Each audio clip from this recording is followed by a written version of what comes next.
Hey survivors, my name is Justin aka Cutboss99. I'm the lead level designer of Projekt Z, our new free-to-play co-op zombie shooter made with Unity. In this devlog series we want to share as much of the development as we can, so let me tell you more about Projekt Z. Projekt Z is an atmospheric first-person zombie co-op shooter set in World War II, where you get to play different characters who have very different abilities to find out more about the secrets of the German island you all crashed on. With Projekt Z we want to combine the casual and the hardcore market by implementing a bit of both, which means that we are inspired by Left 4 Dead and Escape from Tarkov. It should offer an interesting story for each character and also tell a great story about the island itself. We think it's time for a co-op game with a bit more tactic and a good understandable story. But the game isn't ending there. Build your hub, recruit and find people to get important things fixed inside your hub, collect building materials and craft better ammo and much more. We will let you know more about the game's concept in the next months to come. But now, let's go into the devlog. Max, it's your turn. Thanks Justin, and hey guys, my name is Max and I'm the lead programmer of Projekt Z. Since this is the first devlog, the things you will see are the base for creating the game and have been created from scratch. Let's start with the movement. The basics such as sprinting, walking and crouching are there, but we will also allow the player to go prone in order to make less noise. Of course, everything is fully animated.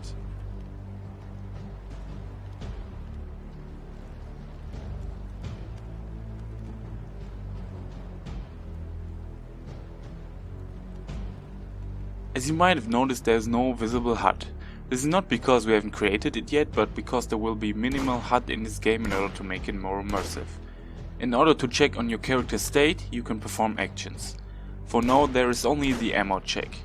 Pressing X will initiate an ammo check. Resource management is key in Projekt Z. Therefore ammo works with magazines. When reloading, an empty magazine will be discarded and a magazine that still has bullets in it will be added to your inventory. That also means if you reload while having one bullet left in your magazine, you will later load the weapon with that magazine and only have one bullet left to shoot. To encourage stealth gameplay and the use of melee, weapons can actually jam. At the moment it's just randomness based, but the mechanic will be expanded as more features are added into the game.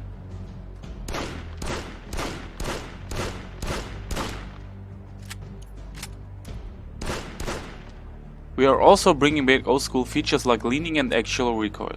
Shooting full auto will really throw your weapon off.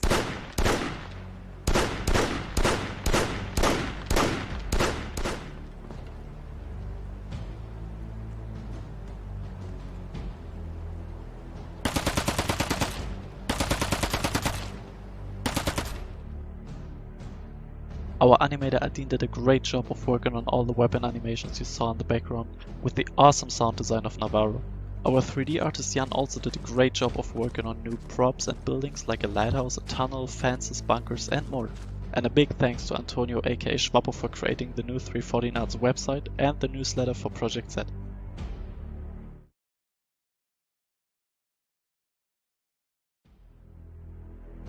Hey survivors, and welcome to the second devlog video of Projekt Z. We hope you had a great summer, and in this devlog video we will give you a deeper look into the concept of the game and we will show you a lot of cool stuff we have worked on in the last 2 months. But first of all, maybe you noticed that the sound quality in this devlog video is a lot better than in the first one, and that's because of our first partner, Lion Audio. They joined us as a partner for the devlogs and they sent us 2 mics to achieve better audio quality for this devlog. So the entire audio is captured with the mod mic wireless, and a big thanks to Lion Audio for partnering up with us. We really appreciate this. But I think I talked enough for now. We have so much cool stuff to show you that we should start the actual devlog. So let's start with the animations. Adin was working on a lot of stuff in the last 2 months, like the first pistol, the Luger, new shooting animations if you're aiming, and he also worked on the compass and the fall animations. All of this combined with the sound design of Navarro. Our 3D artist Jan was working on stuff like retexturing the zombies and adding gore parts to it. But please keep in mind that the zombies we are showing right now are placeholders, but we wanted to give the zombies a much better and more proper look. So the zombies will change as soon as we find a character artist. He also worked on a few props for future maps. In the meantime, I was working on the night version of the Devlog map that you saw multiple times now, and I was working on the first blockouts to prepare the game for the first gameplay and mission tests. But Max will now go deeper into the new things we have added, like the zombie AI, the compass, the first integration of the user interface and the inventory system. Max, it's your turn. Thank you, Justin, and let's start with the gameplay mechanics. This is your compass. He acts as your guide should you not know where to go next. At the moment it only shows where north is because the mission system has not been created yet. The second needle you see will show you where to go for your next objective. You can still use your weapon while you have the compass out. You can still shoot, and in some cases you can even melee. This is our Grand Zombie. He's the lowest level of zombie you will encounter in the game. At first he may not seem very dangerous, but be aware.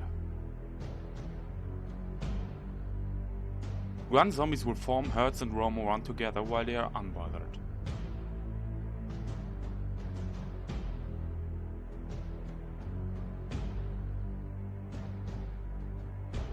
They have what's called the aggro level.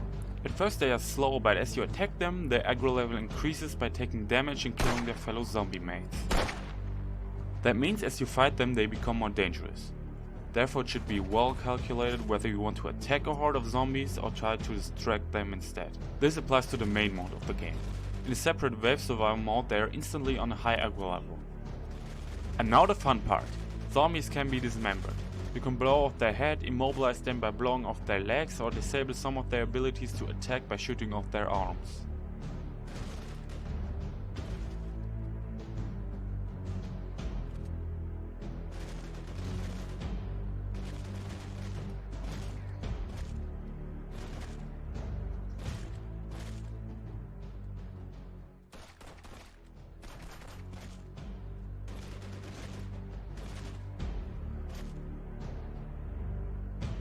In order to open your magazine inventory, you need to press the middle mouse button.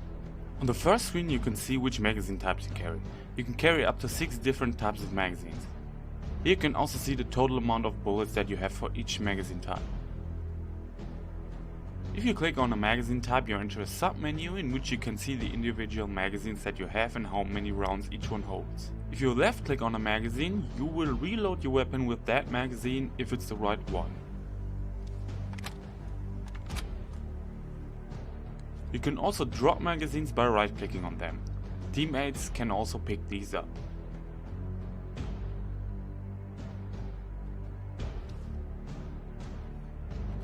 Are you surrounded by zombies?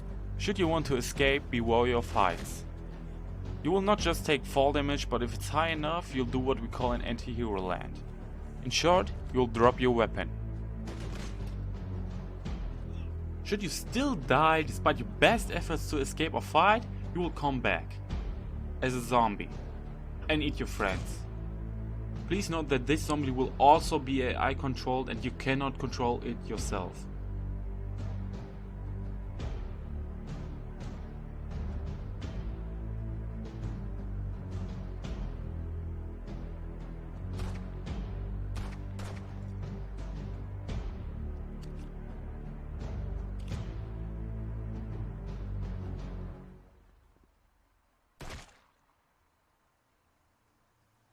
So there have been some misconceptions about what the game really is. Let us make it clear. Projekt Z is not a survival game. Every character comes with a unique mission that you have to play alone in order to unlock that character. From there on, that character is available in the hub. You have to play at least one of these missions in order to actually access the hub. The hub is your point of operation. From here you can form your lobby and start missions. After a mission is completed or failed, you return to your hub with the other players that are inside your lobby. Think of your hub as an empty building space open for your creativity. During missions you have to gather building materials, blueprints, food, water, fuel and people which will then be available inside your hub. Keep in mind that more people require more resources, therefore you have to manage efficiently to not get in trouble. We don't want to go into too much detail at this point, but this should give you a small overview of what the main game loop will actually look like. So, we hope you understand a bit better now what the hub and the game loop is about. Maybe you noticed that Max teased the survival wave mode a bit, and it was so easy to put this game mode on the list, because we all love the Black Ops 1 zombie mode, so we hope you like the idea of an additional Black Ops 1 inspired zombie mode with all the stuff you love and we love, like weapon punching, closing barricades, zombie drops like the nuke, double points, the mystery box, and more.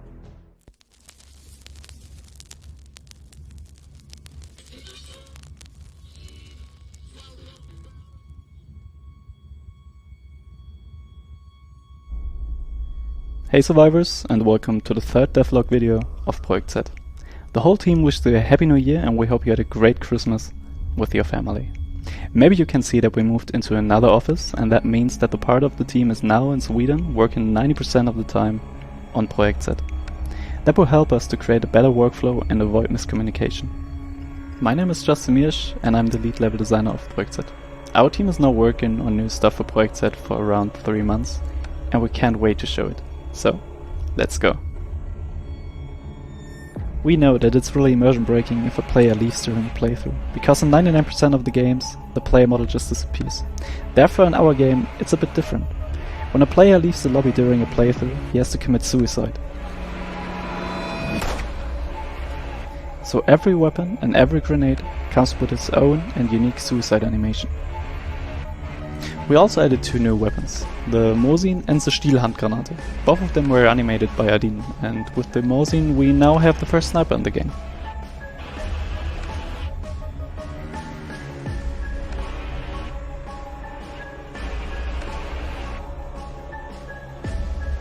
We have also added a translation for all the German items on the map.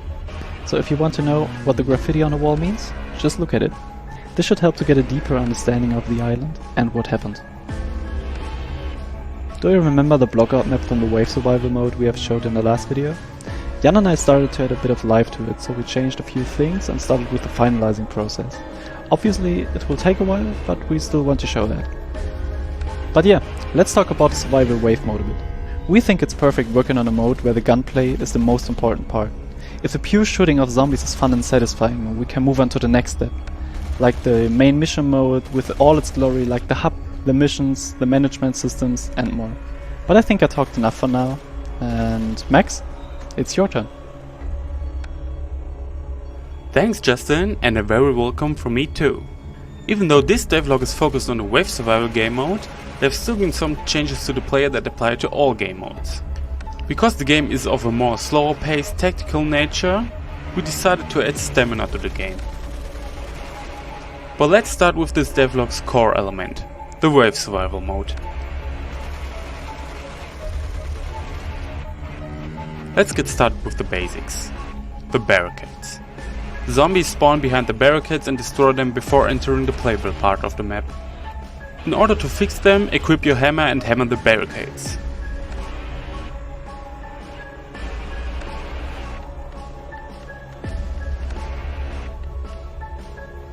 Hitting and killing zombies gives you Reichsmark, the wave mode's currency.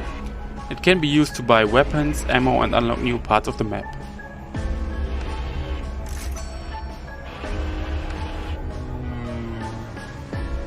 And most importantly, you needed to use the Nazi doping machine. Here you can buy several types of drugs, currently alcohol, pervitin and heroin, which give you a perk each. Of course, they also play a great jingle thanks to our new team member Sigurd Jonk Jensen.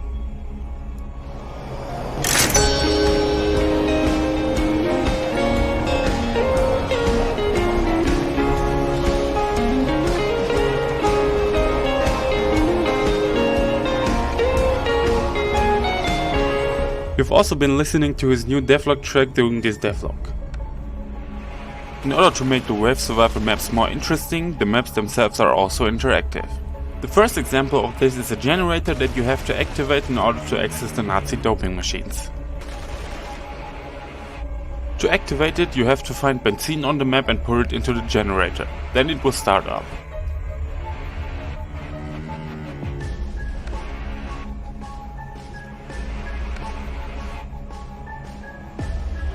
As you can see, the Nazi doping machines turn on and can now be used. When killed, zombies also drop things that you can pick up. Currently there are 4 types of drops. Double points, which gives you twice the amount of points for a specific time. Closed barricades, which instantly repairs all barricades. Max ammo, which fills your inventory completely with ammo for the weapons that you have equipped. And an instant kill, which explodes all zombie heads. Of course, more drops will be added in the future. But please keep in mind that the drop visuals are placeholders and will be changed in the future. We all know it, a gun is horribly unbalanced in the game and it takes ages for a fix to arrive. Now that, hopefully, won't happen in the first place, but if it does, remote config comes to the rescue. This is a Unity service and it allows us to change the settings of a weapon and other things on the fly without actually needing to update the game. Thank you, Max. There's also great news for all content creators out there. We got a few messages if we could make a partner program, and of course we can do this. From this second you can apply to our partner program on our website, but please keep in mind that this partner program is just for our content creators. But straight into another very important topic. We saw that a lot of people are scared of the fact that we are a free-to-play game, and we totally understand that after so many greedy monetization systems from other companies. But we can guarantee you that our monetization system will be like any other pay-to-play title. We want to show other developers that you can build a fair system for both sides, but we will go deeper into it in one of our next devlogs. So, and that's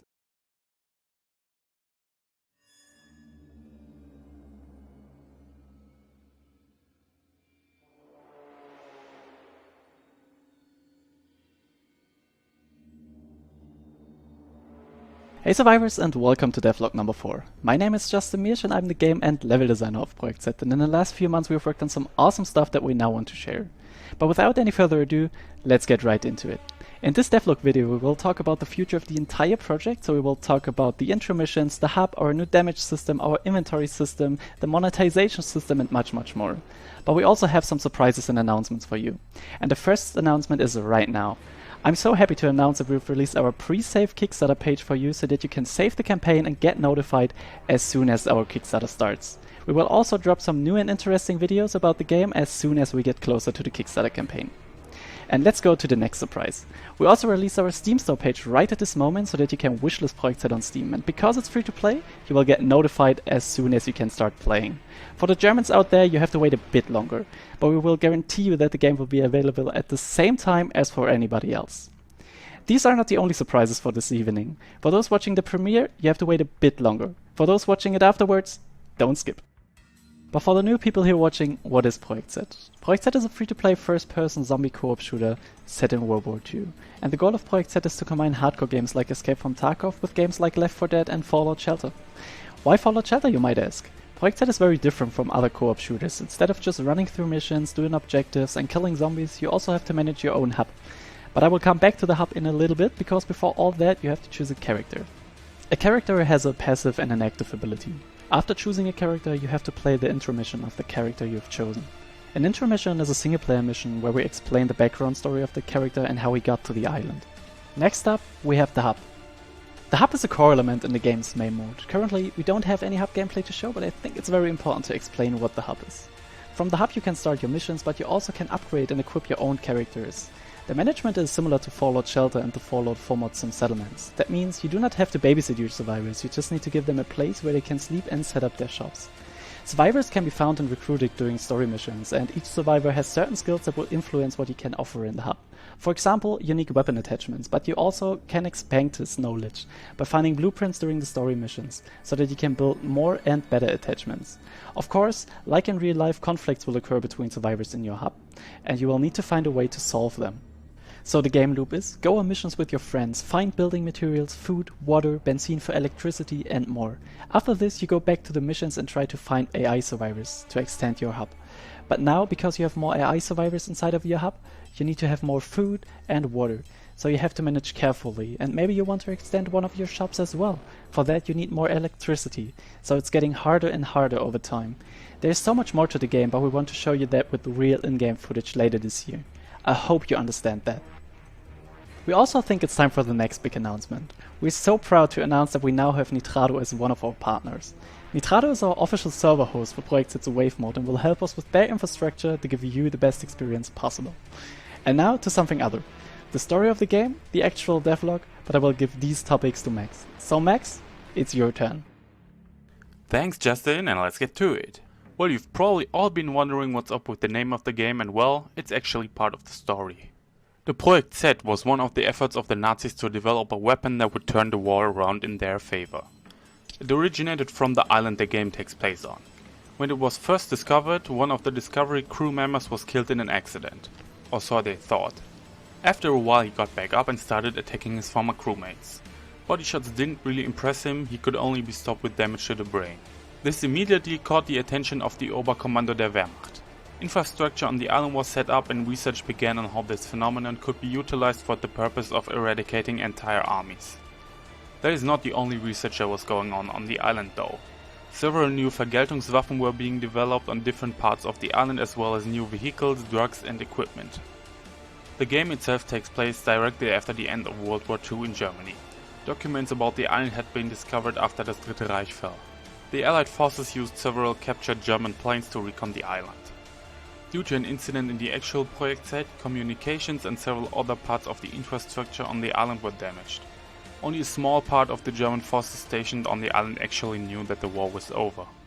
The other part of the forces still believed they are at war and consider the others as traitors for working together with crashed Allied forces.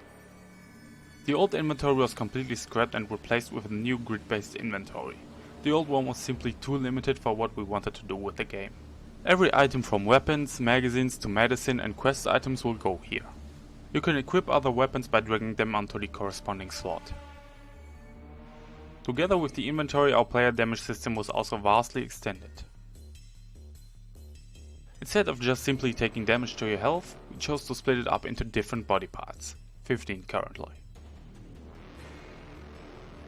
When the zombie attacks you, the body part that he hit will take damage, and depending on how you were hit and some RNG, will be scratched, bitten or bleed.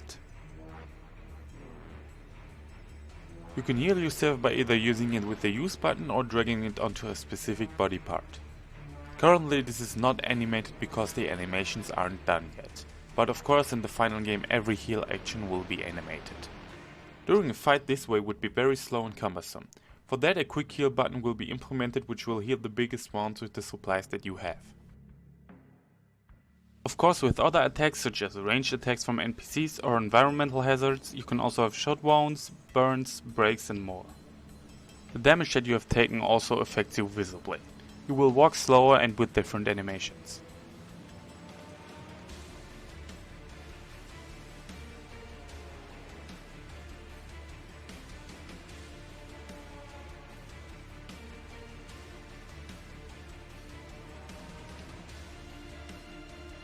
Some new weapons were also added. The German Sturmgewehr 44 with animations from Adin.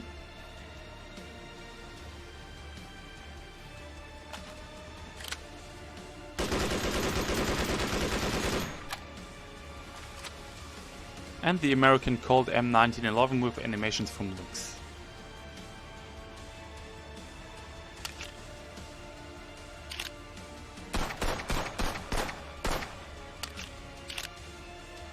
And now we'll get to the bit that had all of you wondering ever since we announced that Projekt Z would be free to play. Justin, it's your turn.